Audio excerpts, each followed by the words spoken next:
But everything had changed. That night they had seen not just a maid, but a woman with fire in her soul. A woman who didn't ask for respect. She earned it, and she took it without ever saying a word. Richard, once smug, arrogant, stood in stunned silence. His playful challenge had turned into a reckoning. As Eliza danced, something shifted in his eyes. The smirk faded. Awe crept in. For the first time in his life, he was speechless. All around him, the rich and powerful stared, mesmerized. They weren't watching a performance.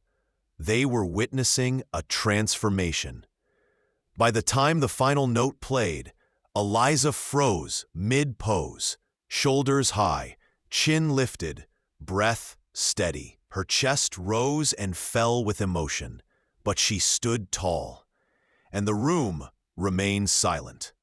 A beat passed, then another, and suddenly applause, thunderous, echoing, real, not polite claps, not pity, pure admiration, the kind reserved for those who rise when no one expects them to.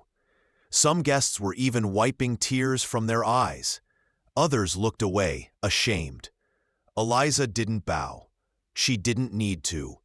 She turned, walked back through the stunned crowd, picked up her tray. Richard, once smug, arrogant, stood in stunned silence.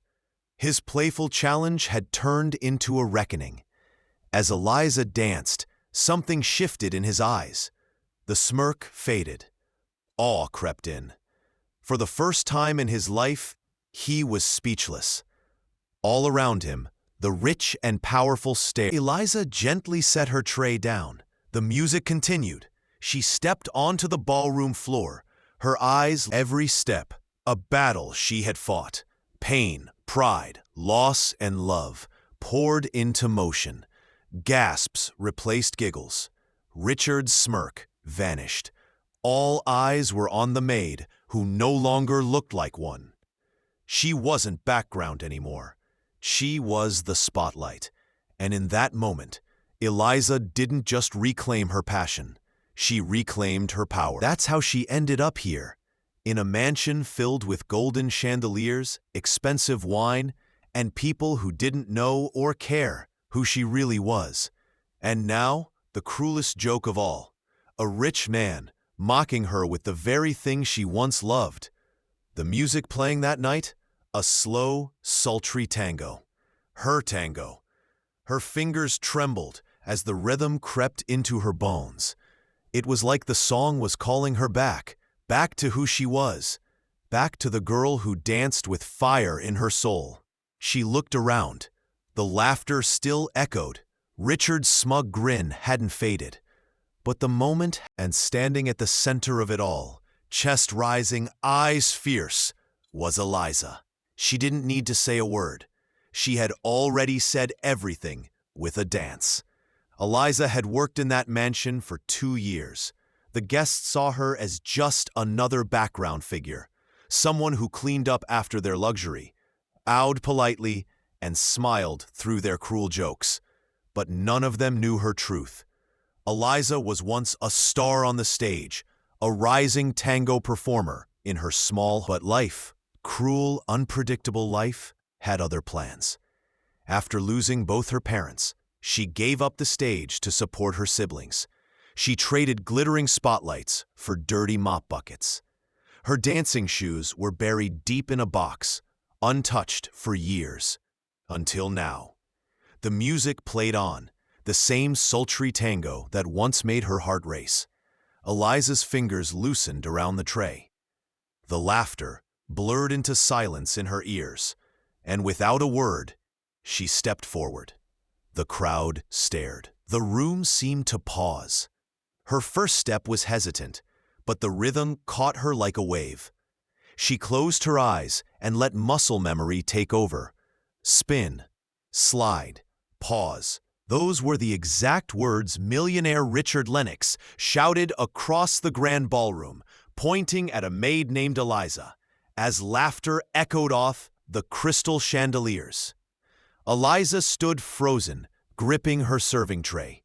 Around her, the rich and glamorous guests chuckled, their champagne glasses clinking in amusement. Richard, in his tailored tuxedo, smirked as if he had just delivered the punchline of the evening. But for Eliza, it wasn't funny. She was a maid, yes, but she had dreams, dignity, and a quiet fire in her soul.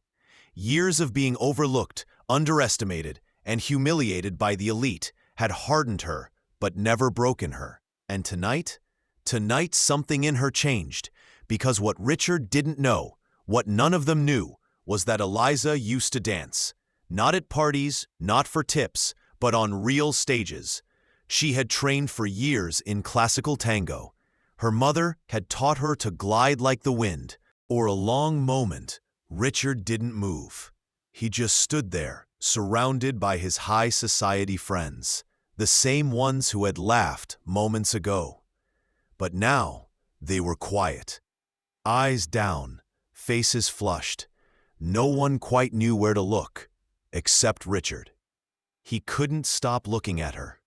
Eliza had returned to her place by the wall, tray in hand, back to being the quiet maid she always was, or so it seemed. But something in Richard's chest twisted. He had mocked her, publicly, cruelly, without knowing her, without thinking twice. To him, she was just a servant, a joke, background noise in a world built for people like him. But now he realized he was the fool. He stepped forward slowly.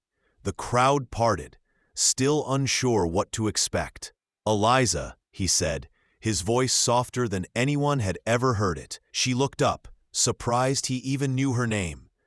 "I owe you an apology," he continued, "not just for tonight." The room shifted again. Some gasped, others stared in disbelief. Apologies weren't common from men like Richard Lennox, but he wasn't done. "I've met dancers from Paris to Buenos Aires," he said, "but what I saw tonight, that wasn't just talent. That was courage." Eliza didn't speak. She didn't need to. Her silence had power now. "I meant it when I said, 'Dance this tango and I'll marry you.'" He smiled, not mocking this time. "But I understand now. You don't need saving. You don't need my name. You already have your own." He reached into his jacket and pulled out a card. "I'm hosting a gala next month, featuring performers from around the world. I want you to be the headliner. Not because I pity you, but because you're the most captivating dancer I've ever seen." There was a pause. Eliza took the card, looked at it, then looked at him, not with forgiveness, but with strength. "I'll dance," she said softly, "but not for you. For me." The crowd erupted again, but this time it wasn't for Richa. Daniel's face turned bright red, his confident smile fading into a look of humility. He took a deep breath and spoke quietly, almost as if he couldn't believe the words coming out of his mouth. "The offer still stands, Lena. I meant it. I'll marry you." The entire room froze. You could hear a pin drop. Everyone's eyes were locked on Lena, waiting to see what she would say next. This was it, the moment everyone expected to be a classic fairy tale ending. Would she accept the millionaire's proposal? Would she become the Cinderella of the night? Lena stood perfectly still for a moment. Then, slowly, she looked around the room, at the guests who had mocked her just minutes ago, at the faces filled with shock and curiosity. Finally, she met Daniel's eyes. Her voice was calm, steady, and filled with quiet strength as she said, "You wanted to marry a maid who could dance.